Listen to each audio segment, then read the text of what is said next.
Pirezidaantiin Sudaan Kibbaa nama du'e muudanii jennaan gargaartota isaa ari'e.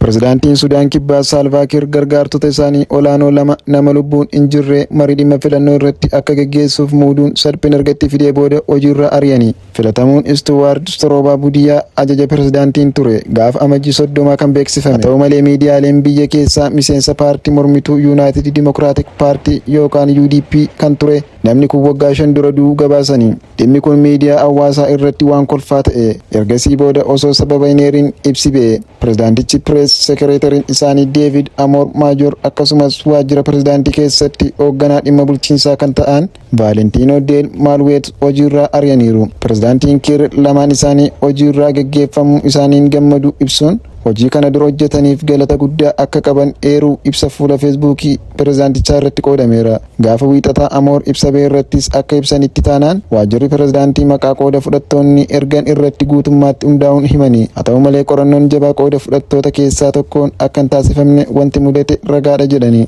Qooda fudhataa kana maqaan hin eerre dhaabbanni UDP illee waan dubbate hin qabu. Ibsi isaan baasan Amoor aangoorra akka kaa'aniif sababa ta'uusaa ammaaf ifa miti. Ibsicha dura garuu aangoorra akka kaafamuuf jedhan haasamaa ture. Budiyaan walii galtee nagaa bara 2018 walitti bu'iinsa walabummaa booda Sudaan Kibbaa raasaa ture dhaabsisuuf mallattaa irratti kanneen mallatteessan keessaati. Pirezidaantiin Kiir bakka buutota paartiilee garaagaraa irraa fidanitti paanaalii kana kan hundeessanii. Haa ta'u malee biyyattii keessa walitti bu'iinsi waan itti fufee jiruuf filannoon adeemsifamuun isaa ammallee shakkisiisaadha. Filannoowwan kanaan dura achi dabarfamaniiru. Pirezidaantii Kiir erga biyyattiin walabummaa gonfattee biyyattii bulchaa jiru. Walitti bu'iinsa tibbanaan namoonni 180 qe'ee isaaniirraa buqqa'u dhaabbanni biyyoota gamtoomanii UN ibseera. Bulchiinsi Joongilee keessumaa rakkoo cimaa keessa jirti. Bulchiinsa kana keessa hidhattoonni pirezidaantii ittaanaa biyyattii aangoorraa kaafaman Riik Machaar waliin hariiroo qaban humnoota mootummaa lolaa jiru. Machaar yeroo ammaa hidhaa mana keessaa kan jiran yoo ta'u ajjeechaa biyya ganuu fi namooma irratti yakka raawwatamuun shakkamanii dhimma isaanii manni murtii ilaalaa jira. Kiirii fi Machaar waliigaltee bara 2018 taasifameen mootummaa tokkummaa keessaa waliin ta'uun qabu turani.